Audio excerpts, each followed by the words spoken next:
bird in here earlier, Granddad. I just got it out. What's that? I had a bird in here.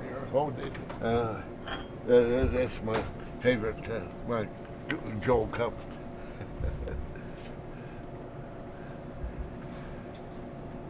I get up in the mornings, go down to the grocery store at 7:30,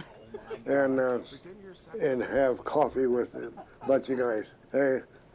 It started out several years ago, but they kept dying off, you know, and then pretty soon we had about 8 guys that we had coffee with every morning. Well, pretty soon it was down to 3 or 4, and now everybody's dying off. I try to get some stuff, little compensation from all my wounds and all that stuff. They told me, you don't have any medical records at all. And they said, well, your records were all burned up in a fire. And they said, you just might as well go home and forget about it. But I told them, I said, I see right here what says I can demand an interview. They sent a guy clear out here from D.C. They used a whole half a day with him, and when I got done, he said, "You're going to get your pension." They haven't forgot about World War II. It's just something in the past. That's what I try to do, is just to bring them back to it, to see what can happen to you in a war like that, you know.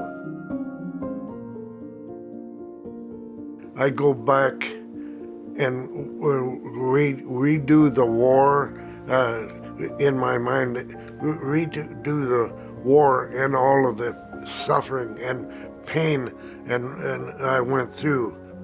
I was right out in the middle of no man's land, and between the American and German lines, and I got on my knees and I was praying to God.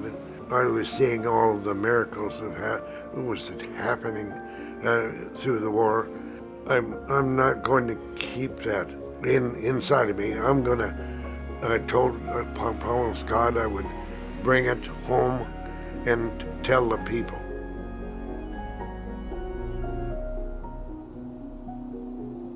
That's right after my wife had passed away, and I was in the farmhouse all by myself. And I was up pacing the floor, and I was kind of blaming,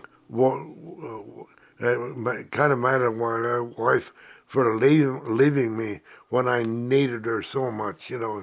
I lost my son when he was only 18 years old, and he was took off for college, and he never to return. I had lost my grandfather, then I lost my son, then I lost my father and mother, and then my brother, and then my wife, within a short period of time. And so I got up on that hill, and I threw myself on the ground, and I just pounded the ground. Hey, God, why are you doing this to me? Taking all my family here, and now my wife, but pretty soon God took over.